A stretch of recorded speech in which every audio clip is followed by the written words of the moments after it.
રીતે આપણે ક્યાંય પણ સિલિન્ડર રાખતા હોય ને ગેસનો બાટલો અને કદાચ આપણે સ્ટેન્ડ ન હોય ને એમને એમ રાખ્યું હોય ને તો આ રીતે કાટના દાગ લાગી જતા હોય છે. તો તેને શું કરવાનું, આપણે આ રીતે લીંબુનું ફાડ હોય ને અડધું લીંબુ લઈ લેવાનું અને તેમાં 5 ચમચી જેટલું આ રીતે બેકિંગ સોડા જે આવે ને ખાવાનો સોડા તે આપણે લીંબુ ઉપર નાખી દેવાનું. જો આ રીતે.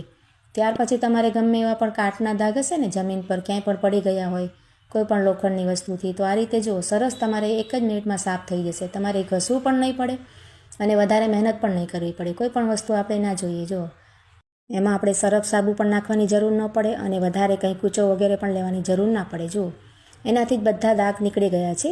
ત્યાર પછી આપણે કોઈ પણ કપડાથી લૂછી નખાય તો આ રીતે ટ્રાય કરજો. તમારે ક્યાંય પણ આ રીતે કટાઈ ગયું હોય ને તો તરત જ નીકળી જાય. જો અહીંયા બધા દાગ નીકળી ગયા છે અને હવે કોરા કપડાથી આપણે આ રીતે સાફ કરી લેવાનું.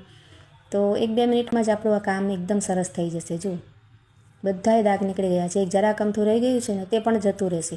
એકદમ ક્લીન થઈ જાય છે. જુઓ તો આઈડિયા ખૂબ જ સરસ છે.